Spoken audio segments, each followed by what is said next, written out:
Hello, আসসালামু আলাইকুম। আমি মোহাম্মদ তাহিদ হাসানিক। তো আজকে চলে এসেছি তোমাদের মাঝে লিম্ফ বা লসিকা নিয়ে কথা বলার জন্য। এর আগের ভিডিওটি রক্ত সম্পর্কে যাবতীয় যত কথা ছিল সেগুলো বাকি আগের 3টা ভিডিওতে শেষ করছি। তো আজকে আমরা আসছি লিম্ফ বা লসিকা নিয়ে কথা বলার সময়। এই যে লিম্ফের বাংলা হচ্ছে লসিকা।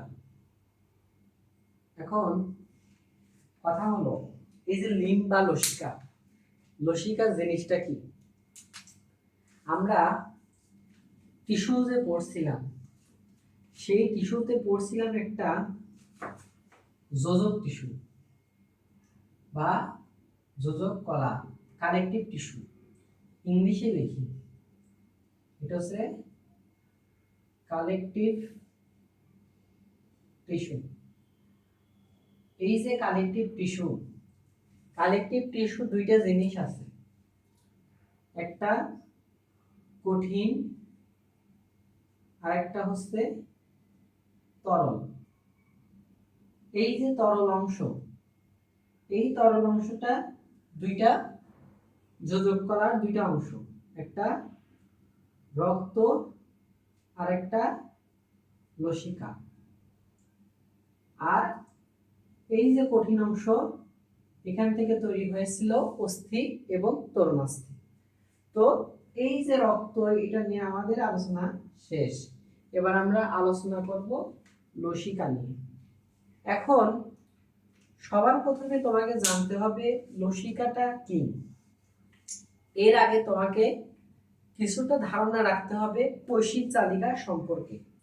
বেসিক ধারণা, এই এক লাইন ধারণা থাকলেই হবে। কি সম্পর্কে? কৈশিক জালিকা।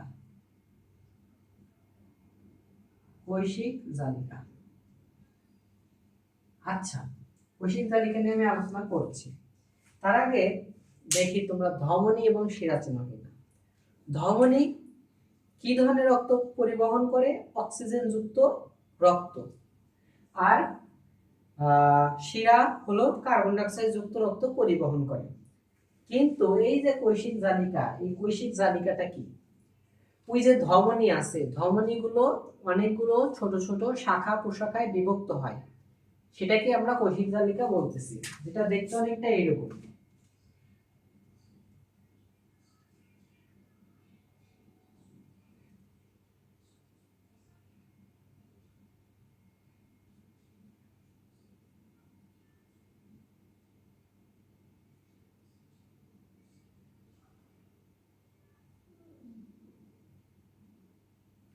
এই যে এটা হচ্ছে একটা কৈশিক জালিকা। আমরা পড়েছিলাম রক্তের ভেতরে দুইটা উপাদান থাকে, রক্তরস, রক্তকণিকা। এখানে কি হয় জানো? এই যে যে কৈশিক জালিকা আছে, এই কৈশিক জালিকা থেকে প্রায় কত 10% প্লাজমা বা রক্ত রস, প্লাস 10% প্লাজমা বের হয়ে যায়। কোথা থেকে? কৈশিক জালিকা থেকে। সেই প্লাজমা কি হয়? সেই প্লাজমা পরবর্তীতে রূপান্তরিত হয় ইন, এটা হচ্ছে ইন্টেস্টিয়াল ফ্লুইডে। ইন্টেস্টিয়াল ফ্লুইডে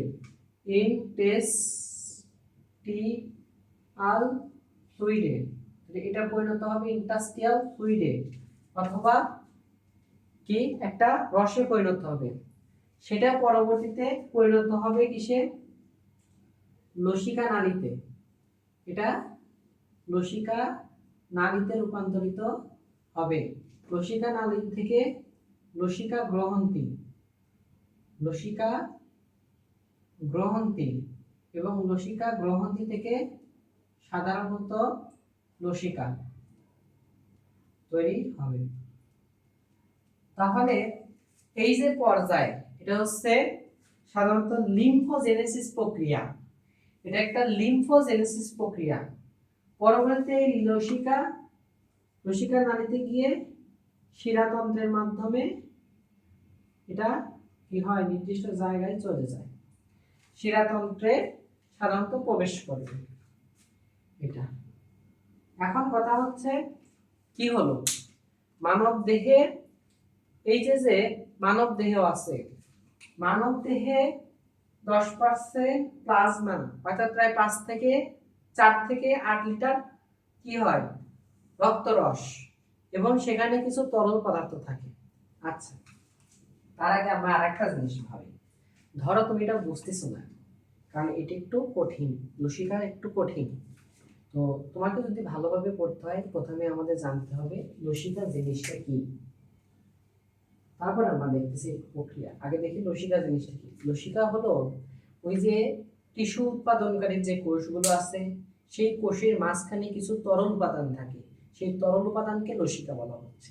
এখন কি হয়, এই যে লসিকাটা এখন তৈরি হবে কিভাবে, লসিকাটা তৈরি হবে কিভাবে, এই যে একটা কোষিক জালিকা থেকে, সেখান থেকে 10% প্লাজমা বের হয়ে যায়, সেই প্লাজমাগুলো ইন্টেস্টিয়াল ফ্লুইডে পরিণত হয়, তারপরে ফ্লুইড থেকে কৈশিক নালী থেকে লসিকা গ্রহণী, তারপরে লসিকা। এই লসিকা পরবর্তীতে লসিকা নালী হয়ে শিরাতন্ত্রে প্রবেশ করবে।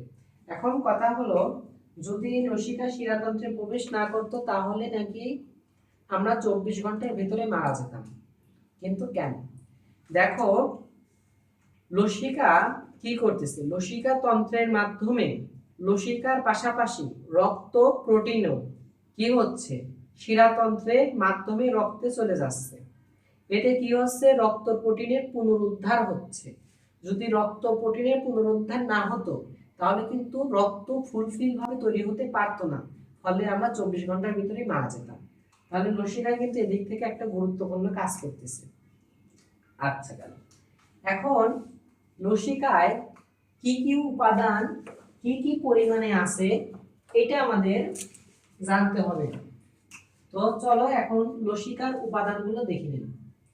আমি এই এক সাইডে লসিকার উপাদানগুলো দেখার চেষ্টা করব। দেখো, লসিকা, এই যে লসিকা, লসিকার দুটো উপাদান থাকবে, একটা কঠিন বস্তু, একটা কঠিন বস্তু, আর একটা পানি। লসিকার এই যে 6% থাকে কঠিন বস্তু এবং 94% থাকে পানি। কঠিন বস্তুর ভিতর কি কি আছে? আজকে হচ্ছে জৈব উপাদান, অজৈব উপাদান, তাহলে জৈব উপাদান আছে, অজৈব উপাদান আছে, তারপরে আছে কার্বোহাইড্রেট,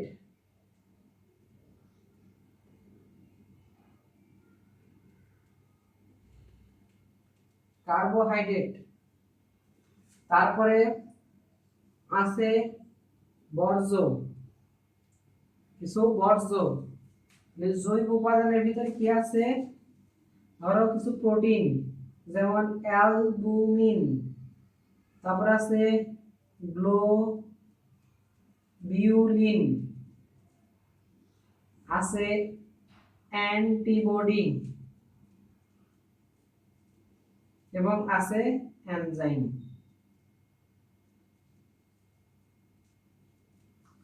এখন এই যে কার্বোহাইড্রেটের মধ্যে আছে একটা জিনিস গ্লুকোজ। বর্জ্য পদার্থের ভিতরে আছে তিনটা জিনিস, ইউরিয়া, ইউরিক অ্যাসিড, ক্রিয়েটিনিন। এই ক্রিয়েটিনের কারণে মূত্রের রং কি হয়, হলুদ হয়। আবার অজৈব উপাদানের ভিতরে আছে দুইটা জিনিস, একটা কাইমোমাইক্রন আর একটা আছে হচ্ছে লিপোপ্রোটিন। আবার এই যে লসিকা, এই লসিকার কিছু কোষীয় উপাদান আছে, এটা ইম্পর্টেন্ট। কিছু কি আছে, কোষীয় উপাদান আছে। কেমন কোষীয় উপাদান আছে, যেমন মনোসাইট, তারপরে আছে লিম্ফোসাইট, আরেকটা আছে মাইক্রোফেজ।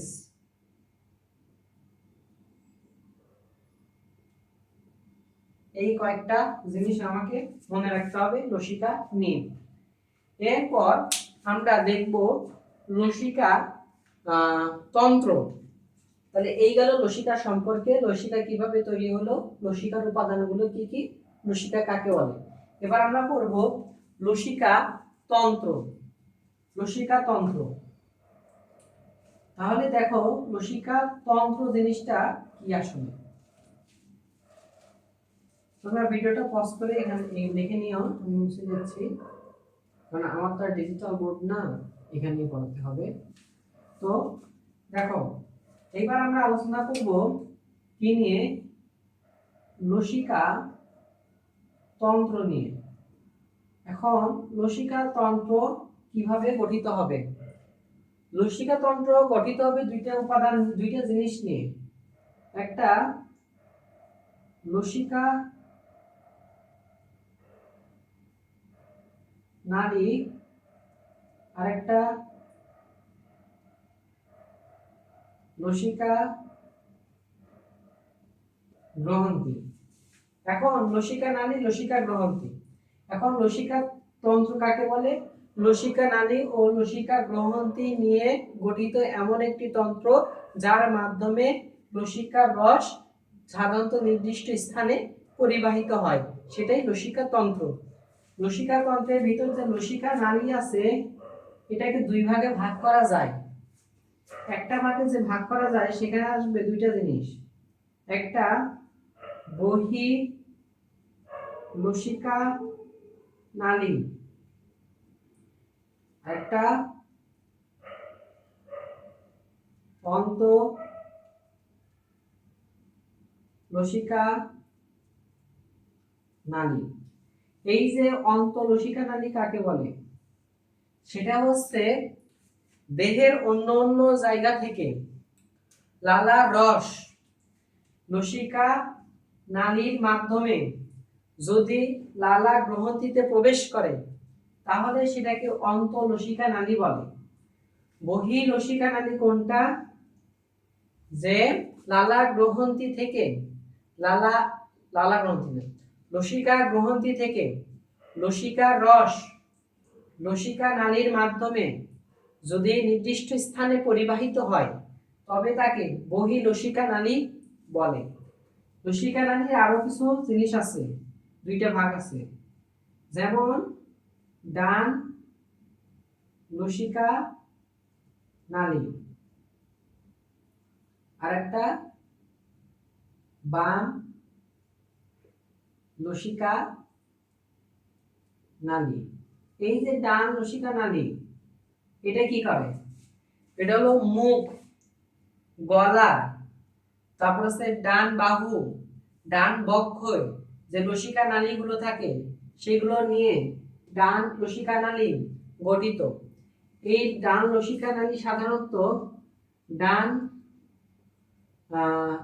সাইক্লেভিয়ান, হ্যাঁ সাইক্লেভিয়ান, আর হচ্ছে ডান অন্ত যুগুলার, যুগুলার এই শিরাতন্ত্রের সাথে সংযোগ স্থলে এই ডান লসিকা নালী যুক্ত থাকে। বাম লসিকা নালী কি করে, যে দেহের কি, এর আগে কি বক্ষ পর্যন্ত বলছি, এবার কি দেহের নিম্নাংশ এবং বাম অংশে যে লসিকা নালীগুলো থাকে সেগুলো নিয়ে যে নালিকা গঠিত হয় সেগুলোকে বাম লসিকা নালী বলে। সেখানে ঠিক একইভাবে কি থাকবে, বাম সাইক্লেভিয়ান ক্লেভিয়ান আর বাম অন্তঃযুগুলার, বাম অন্তঃযুগুলার শিরাতন্ত্রের সাথে যুক্ত থাকে এই দুইটা লসিকা নালী।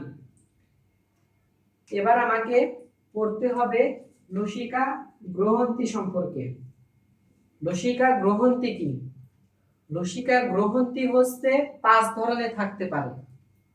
কি কি, 1 2 3 4 5। 1 টনসিল,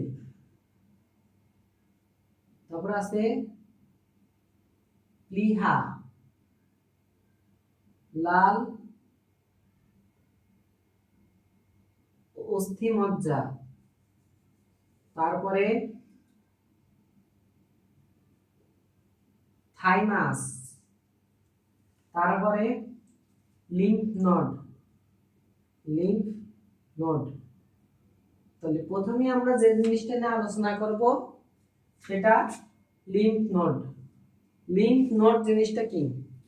লিম্ফ নোড হচ্ছে আমাদের লসিকা তন্ত্রে সাধারণত বাধা দানকারী বৃক্ষাকার একটা অংশ থাকে, যেটাকে আমরা লিম্ফ নোড বলতেছি। লিম্ফ নোডে শ্বেত রক্তকণিকা থাকে। এই যে লসিকা, লসিকা নালীতে বা লসিকা পরিষ্কার করার জন্য লিম্ফ নোড গুরুত্বপূর্ণ ভূমিকা পালন করে।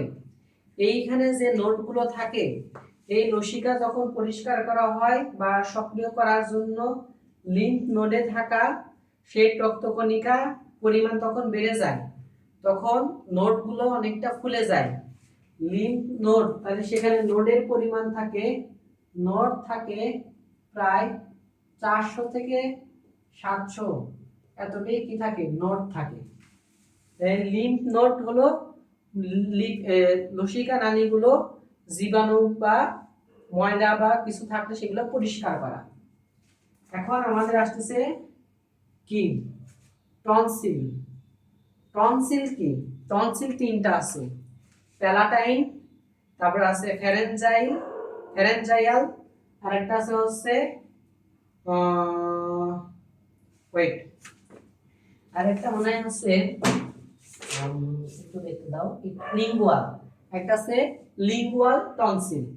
আমরা সাধারণত যে টনসিল নিয়ে কথা বলি, সেই টনসিলটা হচ্ছে সাধারণত প্যালাটাইন টনসিল।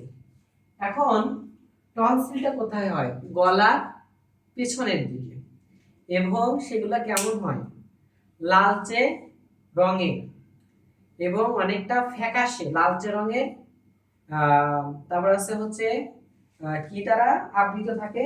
এটা হচ্ছে সাধারণত কি দ্বারা আবৃত থাকে? মায়োসিন নাকি মিউকোসা, মিউকোসা দ্বারা আবৃত থাকে। এটা ইম্পর্টেন্ট, মিউকোসা ইম্পর্টেন্ট, এটা মনে রাখতে হবে, আমার মনে ছিল না। মিউকোসা, মিউকোসা দ্বারা আবৃত থাকবে টনসিল, মিউকোসা দ্বারা আবৃত থাকবে। তো টনসিল কি করে? জীবাণু ধ্বংস করে। আবার অনেক জীবাণুর আক্রমণে টনসিল নিজেই কি হয়? সংক্রমিত হয়ে যায়। সেটাকে টনসিলাসাইটিস বা টনসিলাসাইটিস বলে। এখন টনসিল নিয়ে তো বুঝলাম যে এগুলো কি করবে? জীবাণুগুলোকে কি করবে? প্রতিরোধ করবে। প্লীহা বা প্লীহা, প্লীহা কি? প্লীহা হচ্ছে পাকস্থলীর নিচে মধ্যচ্ছদার উপরে সাধারণত বেগুনি বর্ণের একটা অংশ দেখা যায়, সেটাকে আমরা বলছি প্লীহা। মানব দেহে প্লীহার ওজন 170 গ্রাম, এবং প্লীহাতে কিছু প্লীহা মজ্জা থাকে, প্লীহা মজ্জা থাকে, প্লীহা মজ্জা থাকে। এই প্লীহা মজ্জা দুই রকম, একটা লাল আর একটা হলুদ বর্ণের। এখন প্লীহা অনেক গুরুত্বপূর্ণ কাজ করে, যেমন শ্বেত রক্তকণিকার মাধ্যমে জীবাণু ধ্বংস করে। আবার প্লীহাকে বলা হয়ে থাকে লোহিত রক্তকণিকার কবরস্থান, কারণ লোহিত রক্তকণিকাগুলো প্লীহাতে এসেই ধ্বংসপ্রাপ্ত হয়। প্লীহা আবার কি রাখে? রক্ত জমাট রাখে, প্রায় 300 লিটার রক্ত জমাট রাখতে পারে প্লীহা। তারপরে প্লীহা কি করে? জীবাণু ধ্বংস করে। তারপরে এই যে থাইমাস, এবার আমরা থাইমাস নিয়ে আলোচনা করব। থাইমাস কি? থাইমাস হচ্ছে বক্ষ অঞ্চলে, তারপর আছে এটা কি বলে, স্টারনামে সাধারণত পিরামিডীয় আকৃতির এর কিছু লিপিড জাতীয় কিছু অংশ দেখা যায়, যেটাকে বলা হচ্ছে থাইমাস। থাইমাস কি? থাইমাসে গিয়ে শ্বেত রক্তকণিকাগুলো পরিপক্ক হয়। পরিপক্ক কোষগুলোকে টি কোষ বলা বা টি লিম্ফোসাইট বলা হয়ে থাকে। সেগুলো কি করে? জীবাণু ধ্বংস বা জীবাণুকে কি করবে? জীবাণু ধ্বংসের জন্য বা জীবাণুকে আইডেন্টিফাই করার জন্য এই টি কোষগুলো ভূমিকা রাখে কি হিসেবে, যেমন টি হেল্প কোষ বা টি হেল্পার, তারপরে টি কিলার, এগুলা হিসেবে কাজ করে। এটা থাইমাসের কাজ। লাল অস্থিমজ্জা তো আমরা সেই রক্ত চ্যাপ্টারে বলেছিলাম লাল অস্থিমজ্জা নিয়ে কথা। এবার লসিকা সংবহন, লসিকা কিভাবে কোথায় যায় এটা নিয়ে কোশ্চেন আসে মাঝে মাঝে। আমরা একটা ফ্লো চার্টের মাধ্যমে এটা দেখে নিই। এটা হচ্ছে লসিকা সংবহন। লসিকা কিভাবে সারা দেহে যাচ্ছে, প্রথমে কি হচ্ছে কৈশিক জালিকা, প্রথমে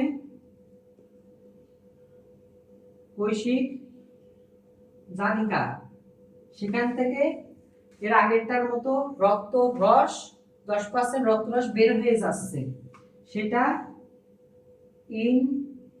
ইন্টেস্টাইন ইন্টেস্টিয়াল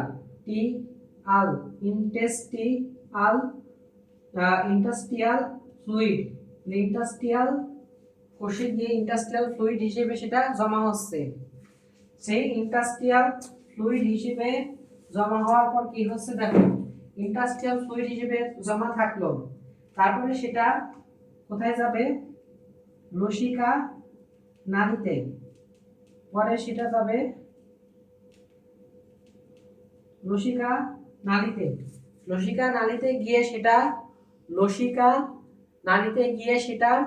লসিকা গ্ল্যান্ড অথবা লসিকা গ্রন্থি এর হেল্প নিয়ে লিম্ফোজেনেসিস প্রক্রিয়ায় সাধারণত তৈরি করে ফেলবে লসিকা, যেটা পরবর্তীতে লসিকা নালী হয়ে তৈরি দুইটা অংশ যাবে। যেমন এটা মনে করো লসিকা নালী, লসিকা নালী হয়ে সাধারণত দুইটা জিনিস উৎপন্ন করবে, একটা ডান একটা বাম লসিকা নালী। তারপরে সেগুলো কি করবে, শিরাতন্ত্র, সেগুলো পরবর্তীতে কি করবে, ঊর্ধ্ব মহাশিরা, সেগুলো পরবর্তীতে ঊর্ধ্ব মহাশিরা হয়ে চলে যাবে হার্টে যাবে, তাহলে হার্ট থেকে ধমনী হয়ে আবার কোশিক জালিকা এভাবে ঘুরবে। তার মানে প্রথমে লসিকা সংবহন কি হবে, রক্ত সাধারণত সহজে ধমনীর মাধ্যমে টিস্যুতে পৌঁছাতে পারে না, এই জন্য কি হয়, ধমনীগুলো ছোট ছোট শাখা পোশাকে বিভক্ত হয়ে কোশিক জালিকা তৈরি করে। সেই কোশিক জালিকা থেকে 10% ফ্লুইড প্লাজমা কি হয়ে যায়, বের হয়ে যায়। সেই 10% প্লাজমা ইন্টাস্টিয়াল ফ্লুইড তৈরি করবে, যেটা পরবর্তীতে লসিকা নালী তৈরি করবে। লসিকা নালী তৈরি করার পর সেই লসিকা নালীতে লসিকা গ্ল্যান্ডের হেল্পে লিম্ফোজেনেসিস প্রক্রিয়ায় লসিকা তৈরি করবে। এই লসিকা নালী সাধারণত দুইটা, ডান লসিকা নালী বাম লসিকা নালী। ডান লসিকা নালীতে থাকবে ওই যে পড়ছিলাম দুইটা জিনিস, ডান অন্তঃজুগুলার এবং ডান সাইক্লেভিয়ান, আর এটা বাম অন্তঃজুগুলার এবং বাম সাইক্লেভিয়ান, এই দুইটা আবার একত্রিত হবে ঊর্ধ্ব মহাশিরা হয়ে সেটা হৃৎপিণ্ডে বা হার্টে চলে যাবে, হার্ট থেকে ধমনীতে আসবে, আবার ধমনী তো আবার টিস্যুতে যাইতে পারতেছে না, সেজন্য আবার ভেঙে কোশিক জালিকা তৈরি করবে। এইভাবে এই প্রক্রিয়াটা চলতে থাকবে। তাহলে এটা হচ্ছে লসিকা সংবহন। আমরা এখান থেকে পড়লাম লসিকা কি, লসিকা কিভাবে তৈরি হয়, লসিকার উপাদান, লসিকা তন্ত্র, লসিকা নালী, লসিকা গ্রন্থি এবং পড়লাম লসিকা কিভাবে সংবহন হয়। তো এই ভিডিওর মাধ্যমে লসিকা নিয়ে যত কিছু কোশ্চেন ছিল সব কোশ্চেন অ্যান্সার এই একটা ভিডিওর মাধ্যমেই তোমরা পেয়ে যাবা। লসিকা নিয়ে আশা করি অন্য কোনো ভিডিওর প্রয়োজন হবে না, এই ভিডিওটা হলেই চলবে, কারণ এইখানে আমি ফুল যে বইতে যেগুলো লেখা আছে সেইগুলাই লিখেছি এবং সেইগুলোই বোঝানোর চেষ্টা করছি। আর এরপরে যে ক্লাসটা আসবে সেটা সাধারণত হৃৎপিণ্ড বা হার্ট নিয়ে। তোমরা হৃৎপিণ্ড এবং হার্টের অবশ্য 2-3টা পার্ট হতে পারে, কারণ আমরা 19-এ যে হার্ট পড়ছি এই হার্টটা ওইরকমই হলেও এই হার্টটা অনেক তথ্য বা ইনফরমেশন অনেক বেশি, আমাদের ডিটেলস আলোচনা করতে হবে। তো আমাদের 2টা কি 3টা ক্লাস লাগতে পারে, ওটা আর একটা ক্লাস দিয়ে শেষ হবে না, কিন্তু রসিকাটা একটা ক্লাস দিয়ে শেষ করেছি আমি। তো তোমাদের ভালো লাগলে চ্যানেলটা লাইক শেয়ার করে দিবা। তো আজকে এই ক্লাসটা এই পর্যন্ত ছিল। আসসালামু আলাইকুম।